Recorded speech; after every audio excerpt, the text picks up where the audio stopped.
Saludos, ¿qué tal? Sean bienvenidos a nuestro espacio de entrevistas Punto y Aparte, un punto y aparte donde hoy vamos a hablar de la actualidad local con uno de los concejales de nuestro ayuntamiento que tiene un mayor peso específico, ya que es el segundo teniente de la alcaldesa y es delegado de varias áreas importantes. Conrado Rodríguez, bienvenido a la televisión.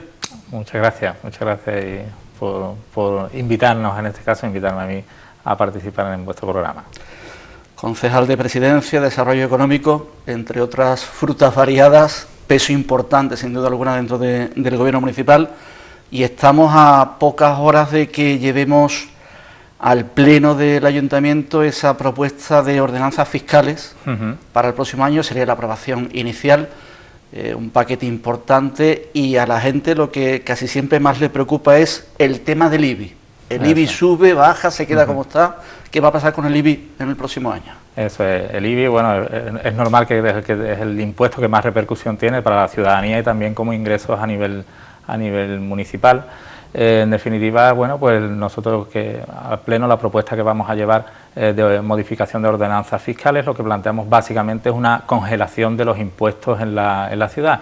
En este sentido, el IBI, como me preguntas, y de la misma forma que el resto de impuestos, pues lo mantenemos exactamente en el mismo nivel que teníamos en el 2000 o que tenemos en 2015. Para eso, y concretamente en el IBI, hemos tenido que jugar, puesto que ha habido una actualización del valor catastral de las viviendas. Si no hubiéramos hecho nada, hubiera habido una subida de la cuota tributaria, y este gobierno, como compromiso en este caso y atendiendo a la situación que estamos viviendo, bueno, que la ciudadanía es complicado que puedan asumir una subida impositiva, pues hemos compensado esa subida del valor catastral que por ley se ha establecido con una bajada del tipo impositivo. Como consecuencia, la cuota que en definitiva paga el ciudadano y la ciudadana pues será la misma. Otro tema del que se ha hablado usted, ha hablado también por parte del PP, es el tema del precio de las terrazas, las mesas que se colocan en las terrazas, esas distintas categorías de calles y por tanto distintos precios.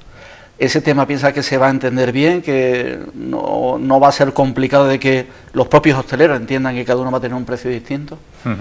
Sí, estoy seguro que se va a entender perfectamente, sobre todo porque ahora hablamos un poco en qué justificamos esa diferenciación. Son subidas en cualquier caso mínimas. Estamos hablando de una subida que nos afecta, en todo caso, una terraza tipo, estamos hablando de una subida en torno a 2 euros al mes, o sea que estamos hablando de subidas mínimas, incluso menos. El sentido que tiene es que tenemos que diferenciar. Hasta ahora la ordenanza fiscal establecía que independientemente de donde se fijara una terraza, unas mesas para una terraza, se pagaba exactamente lo mismo, y parece de sentido común que una terraza que se sitúe en barriadas, pues por ejemplo como La Ardila, Bazán, etcétera, etcétera, paguen menos que una terraza que se ubique en la calle Real, calle Rosario, etcétera, etcétera. Parece de sentido, ¿no? El rendimiento que obtiene esa terraza es muy diferente en un sitio y en otro. En cualquier caso, y como venía diciendo, tampoco podemos establecer diferenciaciones exageradas, ¿no? Somos conscientes además de la enorme importancia que tiene el sector de la hostelería en nuestra ciudad, sí. Y no solo de la que tiene, sino de la que tiene que tener en el futuro. Estamos trabajando con ellos conjuntamente, con las dos asociaciones que además representan al sector de la hostelería. Por un lado, en este caso, ACOSAFE, que además de comercio tiene hostelería, y ASITUR también como entidad que acoge específicamente la hostelería, en realizar actividades para dinamizar la ciudad y que en definitiva seamos capaces, que ese es el reto, el objetivo que tenemos y casi la obsesión, diría yo, desde este gobierno, de atraer personas de otras ciudades de nuestro entorno para que tengamos más ingresos en nuestra ciudad. ¿Le va a tocar a usted defender estos temas? Le digo porque el concejal del PP, Manuel Raposo, dirá que por qué no lo defiende el señor Ignacio Bermejo. Y usted le volverá a decir que si le tiene temor o prefiere no debatir con usted. Ese tema, los temas económicos, ¿lo va a seguir usted defendiendo en pleno? ¿Lo va a seguir dando la cara, digamos, en estos temas?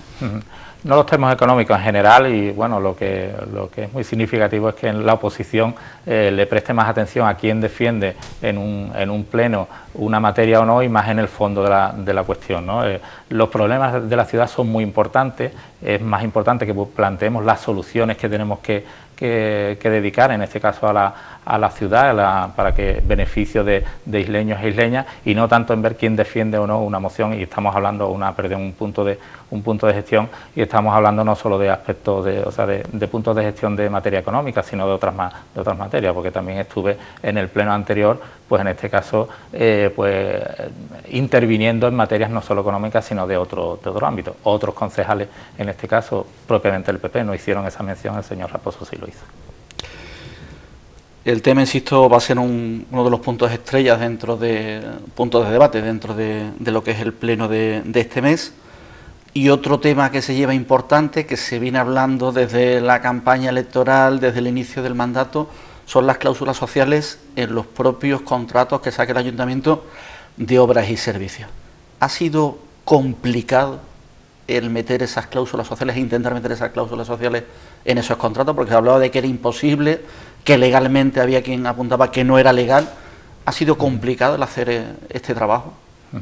Sí, bueno, digamos, la complicación viene determinada por el cambio, en este caso, de concepto de lo que tenemos que entender por contratación pública y cuál es el principal objetivo de la contratación pública. Evidentemente, los principios sobre los que se tiene que regir son principios, bueno, de eficiencia, de igualdad, etcétera, etcétera, pero también no debemos perder de vista los principios sociales a la hora de la contratación pública. Las administraciones públicas y son los mayores contratadores, en este caso, quienes por un mayor importe contratan a nivel, en este caso, de obras y servicios, y tenemos una obligación de incluir soluciones al que es el principal problema de la ciudad, bueno, igual que de todo el país, ¿no? El problema del desempleo. Nosotros no podemos estar digamos, totalmente ajenos a los problemas que están sufriendo en este caso muchísimas familias que llevan años y años con todos sus miembros en desempleo. Ahí hablamos y hacemos mucho hincapié en que este gobierno, desde el primer día que asumimos la responsabilidad de dirigir esta ciudad, venimos trabajando en un cambio de modelo de ciudad, un cambio de modelo dirigido hacia la generación de actividad económica que redundará en una creación de empleo. Pero hay personas que no pueden esperar a esos cambios estructurales en una ciudad, que pueden tardar 2 o 3 años en dar su fruto. Hay personas que no pueden esperar a que eso dé su fruto, ni a que cambie un ciclo económico, sino que las administraciones públicas, los que tenemos la responsabilidad, en este caso, de buscar solución a los ciudadanos, seamos capaces de aportar instrumentos que permitan, sobre todo a las personas que peor lo están pasando, que le permitan encontrar una solución. Es evidente que no podemos dar solución a todo el mundo que está en desempleo, pero sí intentaremos dar, como decía, pues que generando distintos instrumentos y, por ejemplo, las cláusulas sociales, para que a través de los contratos que se realicen desde el propio ayuntamiento de la ciudad, esos contratos conlleven una generación de empleo directo en nuestra ciudad, pues que se puedan contratar a esas personas que peor lo están pasando. Usted comentaba en la rueda de prensa que, lógicamente, un contrato que ya se ha adjudicado, que es el de la obra del ayuntamiento, no ha dado tiempo, lógicamente, a meter estas cláusulas sociales, pero desde el ayuntamiento se puede hacer algo para que esa empresa que haga la obra de rehabilitación del ayuntamiento, que es una obra muy importante, de alguna manera tenga en cuenta los parados de San Fernando. ¿Se puede hacer algo desde el ayuntamiento que sea lógicamente legal? Claro, ahí se debería haber hecho algo en su momento, se debería haber incluido esta tipología de cláusulas sociales. Así, además, se le propuso desde la oposición en el anterior mandato, que, por cierto, y se aludía antes a la existencia de informes jurídicos que impedían que esos informes no existen, no han aparecido, al menos no hay un expediente administrativo donde aparezca un informe que diga que eso es imposible. Lo veníamos además requiriendo al anterior alcalde que nos aportara esos informes y nunca aparecieron durante más de 2 años desde que se hizo la propuesta, pues no aparecieron esos informes que supuestamente impedían que se incluyeran estas cláusulas. Se debería haber incluido esas cláusulas en la licitación de la obra del ayuntamiento, la mayor obra que vamos a acometer en mucho tiempo, y ahora mismo es imposible obligar a la empresa, evidentemente, a aplicar unas cláusulas que no tiene. A partir de ahí, evidentemente, hablamos, y lo estamos haciendo con la empresa adjudicataria, para que en la medida de lo posible pues se puedan incorporar. Tanto en este caso, y no solo para las adjudicatarias, sino ya en general para todas las empresas de la ciudad, todas las empresas que desarrollan alguna actividad puramente privada. Desde el ayuntamiento lo que tenemos que hacer es facilitarles mucho la contratación de personas de San Fernando para que les sea más fácil contratar a ellos, más fácil y más rentable contratar a alguien de San Fernando que contratar a alguien de fuera. Entonces ya nos estamos estableciendo contacto con empresas establecidas en la ciudad para decirles básicamente qué necesita usted para que pueda contratar a más personas de San Fernando. Tiene su ayuntamiento a su servicio y ese es el objetivo que pretendemos en este caso desde el Gobierno, facilitarle la contratación a las empresas de San Fernando para que no tengan que buscar a personas fuera de la ciudad, sino de esta localidad. La del ayuntamiento no, estamos viendo ya el edificio del ayuntamiento, pero la próxima plica de la basura podría tener ¿le afectaría alguna de estas cláusulas sociales o no entraría en ese paquete? Esta cláusula social, si es aprobada mañana en pleno, pues evidentemente se tendría que recoger este clausulado también. Será un clausulado de obligado cumplimiento para todos los contratos de obras y servicios, salvo excepciones que tienen que estar muy motivadas en este caso por algún motivo excepcional que se pueda extraer. Tenemos, y hay que explicarlo, un margen de establecimiento de 3 meses para la entrada en vigor y la aplica en este caso que comentas, pues saldrá un poco más adelante, con lo cual hay margen de actuación perfectamente para que esté incluida. Le cambio de tema y hablamos de una iniciativa novedosa, histórica en esta ciudad, como son los presupuestos participativos. Llevamos 2 y cuando terminemos casi esta entrevista serán 3 las asambleas que se han venido desarrollando, quedan unas cuantas todavía, en la ciudad, donde hay un listado de 16 proyectos y lo que se está buscando es que los ciudadanos pues prioricen, pongan cuál es el primero, el segundo y ahí hasta el número 16 dentro de esas, insisto, prioridades. Hay de todo, hay proyectos deportivos, proyectos sociales, proyectos urbanísticos, alcantarillas, etcétera.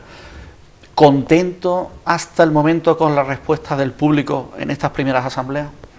Enormemente contento, enormemente contento. A nosotros nos hacía mucha ilusión poner en marcha lo que es un cambio de mentalidad, un cambio de concepto y establecer, como hemos hecho este año, que es la primera vez en la historia de la ciudad que los ciudadanos y ciudadanas pueden votar directamente qué proyectos quieren que se lleven a cabo. Este es un primer paso de un proyecto mucho más ambicioso que comenzaremos a desarrollar el año que viene.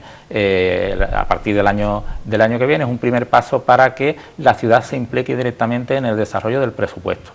Nosotros cuando todos los partidos en este caso planteamos nuestras propuestas en una campaña electoral, planteamos las propuestas que son de cada uno de los partidos, con el presupuesto que conlleva el desarrollar esas actuaciones. Luego nosotros, a partir de la campaña, hemos llegado a un acuerdo de gobierno y hemos publicado cuáles son los compromisos del gobierno. Nosotros ahora lo que pretendemos es que el desarrollo de la gestión municipal no sea de un gobierno, sea un desarrollo de una gestión de toda la ciudad. Queremos implicar a todos los ciudadanos y ciudadanas de San Fernando en la gestión de ese proyecto, en el plan estratégico de ciudad que desarrollaremos, etcétera, etcétera. Para eso, lo que tenemos que implicar a la ciudad, a los ciudadanos y ciudadanas, en el desarrollo de la principal medida que toma un gobierno en una ciudad para desarrollar sus políticas, que es el presupuesto. Nosotros podemos tener muy buenas intenciones, pero si no lo plasmamos en un presupuesto municipal, esas buenas intenciones no vendrán a nada. De esta manera, dando cabida a los isleños e isleñas en la propia definición de qué queremos desarrollar en la ciudad, estamos haciendo que participen. Y es decía que estaba enormemente contento porque ver las caras de ilusión, de satisfacción de la gente que venía o que está viniendo a las asambleas cuando vota, aquí estamos viendo imágenes, a la gente le gusta mucho votar qué se hace en su ciudad. El hecho de introducir una papeleta en una urna y que sepa que con eso está decidiendo, a la gente es lo que les satisface, porque no ve que los políticos vamos por un lado y la ciudad por otro, no ven que contamos solo con la gente cada 4 años, sino que ve que estamos contando de manera continuada. Este es el primer paso que hemos dado en este año. Para el año que viene comenzaremos mucho antes, en el mes de mayo. Este año no hemos podido, por razones evidentes y obvias, comenzar antes, y el desarrollo de, en este caso, la participación en la redacción del presupuesto será incluso mayor de la que tengamos este año, porque tenemos que empezar a trabajarlo mucho antes. ¿Los concejales podéis votar? Podemos votar, somos ciudadanos, los concejales no somos entes abstractos que vivimos en una ciudad, somos personas que vivimos, sufrimos y padecemos también los problemas de esta ciudad, y que también, por lo tanto, estamos interesados en que se adopten soluciones para resolver, en definitiva, los problemas que también tenemos, igual que cualquier ciudadano o ciudadana. No le voy a pedir que me diga cuál es su proyecto prioritario, pero me reconocerá que es difícil, ¿no?, elegir la prioridad, el primero. ¿Cuál sería el más importante de 16 que, insisto, afectan prácticamente a toda la ciudad? Están prácticamente metidas todas las barriadas, está el tema del empleo, están temas de mucho calado. Me imagino que es complicado decir, oye, el primero es este. Es muy complicado, porque evidentemente son proyectos que, bueno, han nacido de las propuestas del Gobierno, y todos ellos nos gustan. Sí, bueno, sí, lo has comentado, ¿no? Hay materias de empleo. El principal problema de la ciudad es el empleo. Yo, además, que, bueno, siempre cada uno pues, no puede otra cosa que hacer que pensar también en la parte que le toca también de desarrollo, de responsabilidad en una ciudad, y, bueno, llevando el área de desarrollo económico, no puedo hacer otra cosa que plantear que el proyecto de campus de empleo, que además es un proyecto muy ambicioso, con una pretensión de aunar a todos los esfuerzos de las distintas administraciones y de la empresa privada en una misma dirección, para mí es uno de los proyectos que personalmente pues más me atrae, sobre todo porque puede plantear muchas soluciones al principal problema de la ciudad, aunando pues todos los esfuerzos de las administraciones, y especialmente la implicación de la empresa privada en la creación de sinergias que permitan generar actividad económica con empresas, con valor añadido, y no solo plantearnos que se tiene que competir por disminución de precios, sino que también se puede competir por la cooperación empresarial y por aportación de valor añadido, y así crearemos empleo, y además empleo de calidad. Bueno, pues la conversión del Parque de la Historia, sabemos que por ahí iría la cosa, en cuanto, sin duda alguna, un proyecto importante, y si saliera bien, pues sería un proyecto, sin duda alguna, fundamental para esta ciudad. Le hablo de otro bloque de cuestiones. Le hemos metido mano por fin a San Nicolás, la calle San Nicolás, y se anuncia que en breve también estaremos trabajando a partir del día 3 de noviembre en San Diego. ¿Las dos calles a la vez? ¿Se van a hacer las dos calles entonces de manera simultánea, o se prefiere tener una vía de evacuación, o ese eje directamente se arregla y en 4 meses lo tenemos operativo? Sí, hombre, la idea es que siempre cualquier obra que se desarrolle va a conllevar unos problemas o inconvenientes para la movilidad, en este caso de los ciudadanos y las ciudadanas, pero evidentemente va a ser una mejora fundamental para un eje que a día de hoy es prioritario para cruzar precisamente en este caso la calle Real. Podrán coincidir en un tiempo, intentaremos que sea el mínimo posible, pero puede ser que coincidan en algún tiempo ese eje, porque tenemos que acabarlo lo antes posible. La actividad empieza a generarse mucho en la ciudad a partir de en torno a la primavera. Tenemos que tener desarrollados estos proyectos con bastante antelación. Sí. Otra actuación privada que se está llevando a cabo en estos días es el derrumbe de la antigua sede de la Policía Nacional, en la calle Doctor Celier, que nos permite ya ver incluso una calle que antes era sin salida, la calle Menorca, en la zona de Héroes del Baleares.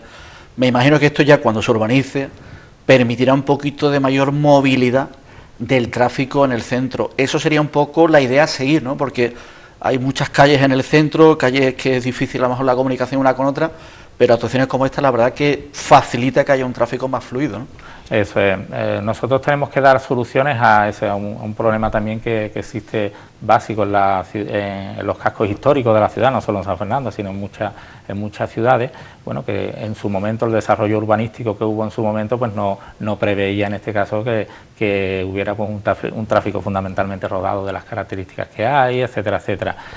Tenemos que conseguir que, por un lado, tengamos a una ciudad habitable por la que se pueda pasear. Tenemos un entorno peatonal en la calle Real y en sus inmediaciones, calle Rosario, calle San Rafael, y en torno a esa zona peatonal tenemos que generar los espacios para que permitan la movilidad suficiente entre esas calles. Evidentemente estos serán ejemplos de actuaciones que tendremos que ir acometiendo para que vayamos dotando y que no sea tan necesario para cruzar, en este caso de una calle transversal a otra, pues pasar por la calle Real, sino que se puedan acometer otros itinerarios alternativos.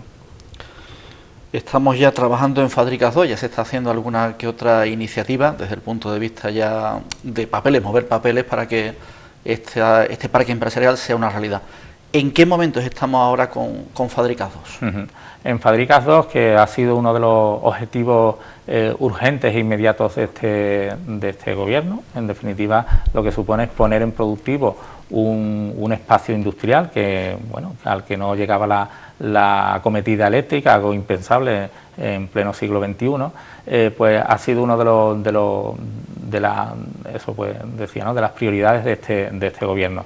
¿Qué hemos hecho? Hemos desarrollado, primero, hemos llegado a un acuerdo con Endesa para fasear cómo vamos a llevar la acometida eléctrica a ese polígono. Se ha redactado el proyecto para las instalaciones que se hacen necesarias para que, en definitiva, las empresas que ya se quieren ubicar en ese polígono puedan tener, en este caso, el acceso a la acometida eléctrica que necesitan, y ahora estamos en la fase final ya de exposición pública del proyecto, tanto de lo que es el faseado de la instalación eléctrica como del proyecto de ejecución.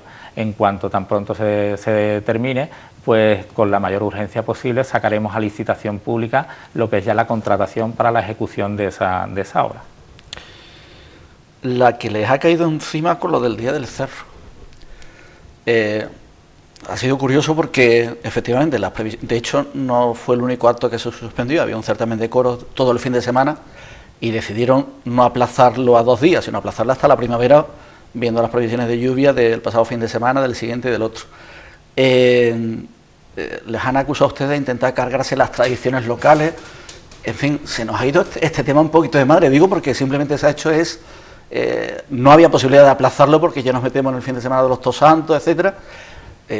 Le habrá llamado la atención, ¿no?, el tema de la cascada de comentarios en contra, ¿no?, de esta situación. Sí, bueno, es bastante curioso que precisamente la oposición se centre en ese tipo de cuestiones. Por otro lado, casi me alegra, porque eso significa que el resto de la acción del Gobierno parece que va bastante bien en asuntos muy importantes, como hemos hablado, temas de empleo, ponemos en marcha la obra del ayuntamiento, etcétera, etcétera. Parece que el Gobierno está funcionando bien y hay cuestiones muy anecdóticas en las que se fijan. En este sentido, y bueno, eso es claro, si nos hubiéramos querido o no hubiéramos querido trabajar en la línea de potenciar una fiesta como es el Cerro, pues no la hubiéramos tenido planificada, no la hubiéramos tenido organizada, como sí estamos haciendo desde este Gobierno y teníamos hecho. Es verdad que, bueno, si ahora me pregunta si hubiéramos tomado la decisión de anular o de cancelar las actividades, pues no lo hubiéramos hecho, porque la realidad ha sido que las previsiones no se han cumplido. Había unas previsiones meteorológicas que preveían lluvias intensas en la jornada, en este caso, en la jornada festiva. A nosotros, además, nos hacía ver que había empresas, entidades y personas que iban a invertir dinero en el desarrollo de esas actividades. Esas personas, si nosotros hubiéramos mantenido toda la programación y hubieran invertido en establecer, pues bueno, todo el programa que estaba establecido, hubieran perdido dinero si hubiera habido lluvia y no se hubiera podido cancelar. Pero no solo, además, que hubiera habido lluvia en ese día concretamente por la mañana, es que si hubiera estado lloviendo toda la noche, se hubiera convertido el cerro en un barrizal, no hubiera habido gente allí en el cerro, etcétera, etcétera. Con lo cual, todo hacía prever que, bueno, que no iba a poder celebrarse con la normalidad que hubiera sido deseable. Desgraciadamente, o bueno, al final no se cumplieron estas previsiones, así bueno, las personas que fue por allí pudieron disfrutar de ese día, pero no nos permitió pues tomar esa decisión. Como decía, ahí cuando se tienen previsiones hay que tomar decisiones, no se sabe, siempre evidentemente asumen un riesgo. Yo lo puedo también hacer la equivalencia a la semana anterior, que estuvimos con la feria del pescado de Estero, sí. Que también los hosteleros hicieron un esfuerzo importante en invertir, se aplazó incluso, y en el segundo fin de semana, que decidimos mantener como fuera, ¿vale? Si lloviera o no lloviera, se pensó mantener, pues al final desgraciadamente llovió muchísimo y no se pudo obtener el rendimiento que hubiera sido deseable por los hosteleros de la ciudad y por los empleos que esa feria generó y que podía haber generado mucho más. En definitiva, hay que tomar decisiones y en base a la información que se tiene. Nosotros no somos expertos en meteorología y nos tenemos que basar en aquello que dicen, en este caso, los técnicos expertos de otras administraciones, del Ministerio, etcétera, etcétera. No somos expertos por el momento, tendremos que buscar las maneras. Eso es, sí. Tendremos que buscar las maneras. Me ha llamado la atención, yo creo que también es bastante sano, retomando el tema de los presupuestos participativos, le hablo del San Fernando de Fútbol. Dentro de los 16 proyectos hay un proyecto que al San Fernando, en principio pienso que le interesa, que es la remodelación del Municipal de Sacramento. Entonces está haciendo una campaña entre los socios para que acudan a las asambleas y que voten este proyecto. Imagino que Bazán estará haciendo lo propio con el alcantarillado, la Almadraba con el tema de la trasera, en fin, cada uno estará vendiendo un poco ese tema. Y pienso que es bastante sano porque, bueno, se crea ese interés en que haya esa participación. Yo le preguntaba porque el San Fernando de Fútbol, lo hemos comentado con la alcaldesa, lo hemos comentado con otros concejales del ayuntamiento, está con una preocupación presupuestaria que es la asignación anual que el ayuntamiento le da. Al no ir en los presupuestos participativos, lógicamente esa asignación de 70.000 euros, creo que era la última vez, el San Fernando está mirando ahí a ver por dónde le podría venir ese dinero. Si ese dinero entrará en los presupuestos, si será alguna modificación que planteará algún partido. Ese tema, ¿cómo se negocia? ¿Cómo se mete en los presupuestos? Sí. ¿Directamente el gobierno habla con el San Fernando qué necesidades tiene y hasta dónde podemos llegar? ¿O cómo se plantea ese tema? Eso es, cuando un proyecto de presupuesto participativo se genera con tiempo, digamos, cuando uno ya lleva un tiempo en el gobierno, el tiempo suficiente para comenzar, pues como decía, a trabajarlo en el mes de abril y el mes de mayo, se puede abrir en este caso a la ciudadanía el total del presupuesto, digamos, quitando las partidas que son obligatorias a asumir por un ayuntamiento, pero podemos ser mucho más ambiciosos.